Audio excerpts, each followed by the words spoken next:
Hello friends, हम लोग देख रहे थे political science for TGT, PGT, LT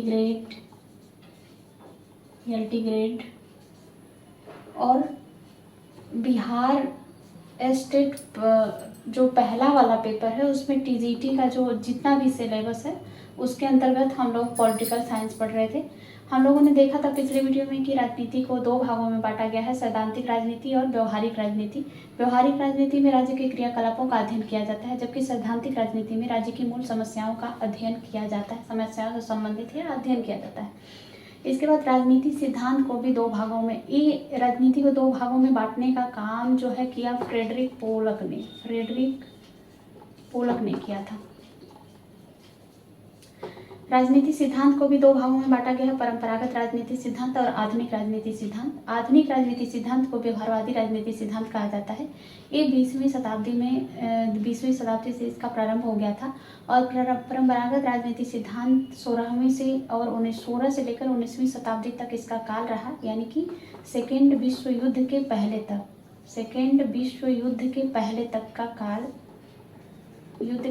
तक का काल जो है परंपरागत राजनीति सिद्धांत के नाम से जाना जाता है।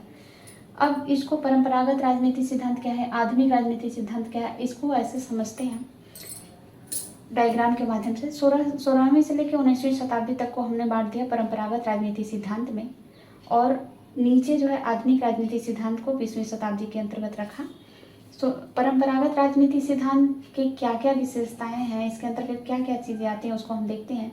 तो ये परंपरागत राजनीति सिद्धांत जो है निगमन पद्धति पर आधारित है। अब कहेंगे निगमन क्या होता है, तो सीटेट में, यूपीटेट में हम लोगों ने खूब पढ़ा था कि निगमन पद्धति क्या होता है। निगमन पद्धति में कोई भी चीज़ जैसे सामान्य से विशेष की ओर जाना निगमन पद्धति है। पहले हम नियम को रखेंगे, नियम से उदाहरण की ओर जाना हो निगमन पद्धति कहलाता है। और इस पर जो चीज़ें पहले पता नहीं हो उसे निगमन पद्धति कहेंगे।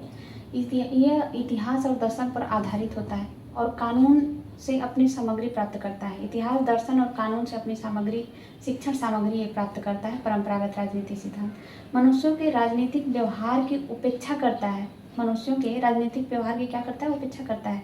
दार्शनिक व ऐतिहासिक पद्धति व कानूनी पद्धति के उपागम पर ये आधारित होता है। यह चिंतन मूलक पद्धति पर आधारित होता है।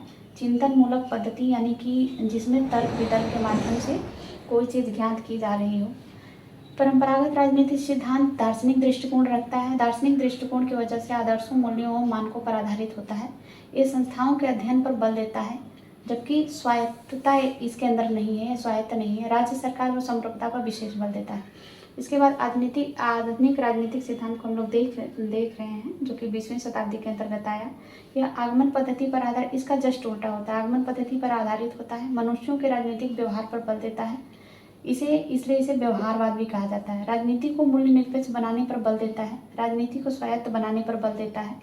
तथ्यों के अध्ययन पर बल देता है। वैज्ञानिक पद्धति पर यह आधारित होता है या वैज्ञानिक उपागम पर आधारित होता है। प्राकृतिक विज्ञान पर आधारित होता है ही, और ये अनुभव मूलक पद्धति पर आधारित होता है। वैज्ञानिक पद्धति मतलब किसी भी चीज़ को प्रूव करने, तो पहले जो है किसी भी चीज़ को मानने से पहले उसको प्रूव करना, सिद्ध करना कि सही है या गलत है।